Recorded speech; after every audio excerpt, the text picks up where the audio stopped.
你想點啫？比較大嘅睇到嘅，得啦下文啦。尋找工作嘅過程裏邊咧，就係、畢業禮之後，佢哋重新咧就卸晒妝，卸晒妝咁坐翻低嘅時候，咁輔導老師咧就會交代咧成個過程。本嚟嘅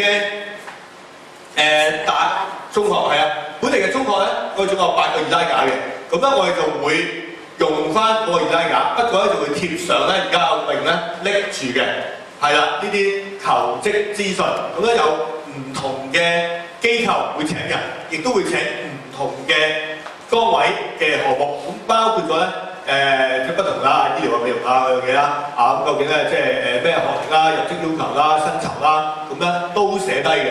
OK 得唔得？咁呢個會做。不過咧，第一樣嘢就係呢啲嘢係 ready 晒喺度嘅已經。咁但係咧，我哋會要求咧嗰啲同學會先做第一件事，就喺佢手冊裏邊咧，當你揭落去咧，嚟報聲即係咧頭先所有嘢萬事俱全啊，轉晒易拉架，貼晒呢啲嘢，收晒嗰啲 paper，坐翻低。咁咧輔導老師咧就會指示佢咧，需要完成喺手冊裏邊咧，應該係第39版。第39版履歷表咁佢要先行咧自己填自己，咁咧就需要我哋會 remind 佢哋咧申請職位係唔使填住嘅，因為佢連睇都未睇過咧嗰啲即係求職廣場咧個內容㗎。咁但係佢嘅姓名啊、地址啊、電郵啊、學歷啊、學業成績啊，從來都係嗰樣嘢嚟㗎。咁所以會先教咗佢哋填寫呢份嘢咁填完之後大約5分鐘到咁咧就。佢哋係會拎住呢份嘢啦，咁然後有時間咧就會 release 俾佢咧去睇唔同嘅職位㗎啦。好，會唔會繼續？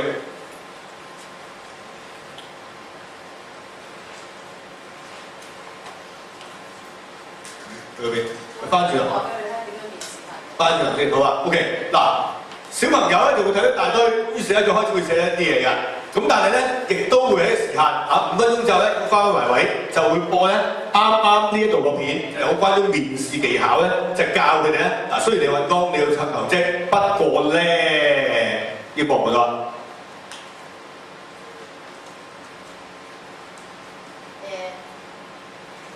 係冇片㗎。係冇片嘅 ，OK， 遲啲係會有片嘅。好，繼續攞，繼續啦。咁我哋輔導老師會講埋呢啲嘢繼續去。喺講完即係教埋班細路點樣去面試之後，咁咧你嘅啲係工作嘅分配裏邊咧，有唔同嘅人咧，你都係嗰啲同工作嗰啲面試嘅老闆嚟嘅。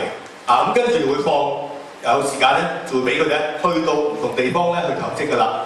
咁咧就個情況就會好似佢哋升學嘅時候一樣 interview 嘅咁一樣都係需要剔嘢嘅 ，OK 得唔得？咁呢度都寫低咗自信表現啦、預備程度啦、語文能力啦，即係仲有幾樣嘢個標準俾佢哋知道。當我哋 interview 問佢嘅時候咧，都問佢知唔知呢份工做乜㗎？會問翻即係究竟呢份工你能夠做到啲咩事啊？咁會俾翻佢嘅 ，OK， 好繼續揾工作。放佢出去。係啊，咁散晒㗎啦，已經散晒㗎啦。咁最後咧，前面，係啦，咁咧就呢一度咧就喺完晒求職嘅階段之後，咁佢會再翻嚟，咁我哋會出翻一個咧，究竟有幾多人咧係俾人請咗啦？咁跟住咧，成個 game 就 end 咗，咁究竟去到嘅我的感受90%高薪呢個都係好㗎，咁呢個環節咧就會係去翻由班主任係咪即係佢自己原校老師？咁同佢哋討論㗎，咁就係最嬲尾裏邊咧，即係反思問題咧，嬲尾嗰2版，咁等翻佢之後咧去做，咁作為總結咧，咁個 game 就完咗㗎啦。OK 得唔得？會唔會唔同？我幫我講到喎。其實咧，當佢哋填完晒履歷表之後，咁我哋將嗰啲見工嗰啲東西咧，已經係反咗我哋8個嘅易拉架，我哋就會放佢哋出去咧，佢哋自己周圍去睇有啲咩工，因為佢哋睇唔到嘅，咁我哋周圍睇完先咧，我哋先至會開始話佢去揾工，就即係嗰啲 booth 嘅。咁所以變我哋嘅工作咧，因為有可能原校老師會做埋嗰一個見工嘅角色。咁所以就睇啦，唔同嘅學校有唔同嘅安排，有一啲學校嘅老師願意做埋嗰一 part，有啲可能唔係嘅話咧，就會我哋做嘅。咁嗰啲嘅問題咧，就喺個老師手冊會有嘅。咁但係我哋今日我哋就冇印俾大家。咁到時咧，各人都會，如果你係班主任咧，一定會有一份教師手冊嘅。咁我又想問下，頭先邊個攞咗嗰份教師手冊咧？係唔同㗎。嗰個封面係藍色啊，有冇人攞咗？阿 Lock 係嘛？係啊，唔該晒。我哋周圍偏近。咁大致咧，其實我哋呢2日嗰個嘅 run down 咧就好真係好粗略嘅咧，我哋就 run 咗一次。咁但基本上咧，亦都有好多嘅細節嘅嘢咧，我哋都冇話太過可以將佢放大嚟做，但係起碼我哋就即係要了解、要理解嘅地方，大家都理解。同埋就係有冇邊一位咧特別覺得你嘅角色你好唔清楚嘅，咁我哋可以就住呢個時間，我哋嚟到先解釋翻清楚先。有冇邊位唔清楚你嘅角色？特別咧就係頭先提到，有啲老師咧，你唔係話堂堂有得上嘅，有啲係初中有得上嘅，有啲可能高中咧佢有啲堂冇得上，甚至乎大專有啲堂冇得上。咁你會做咩咧？我哋都係個原則，永遠冇人係冇嘢做嘅。咁但係就算冇編到你落去做任何嘅嘢咧，我哋就會周圍睇下邊一個地方需要我哋，特別喺課室裏邊，因為我哋都講。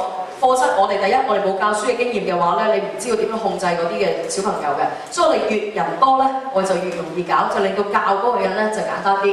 咁所以咧，我哋都自由必咧，我哋即係如果你係嗰個課室本身教開嘢而冇嘢教嘅，你就行去幫其他人做佢嘅副手啦。咁所以咧，請大家記住就係，我哋唔會有人係周圍冇嘢做嘅。咁而另外嗰一啲我哋特別嗰啲嘅檔口咧，我哋都一樣，我哋會寫翻清楚少少咧佢。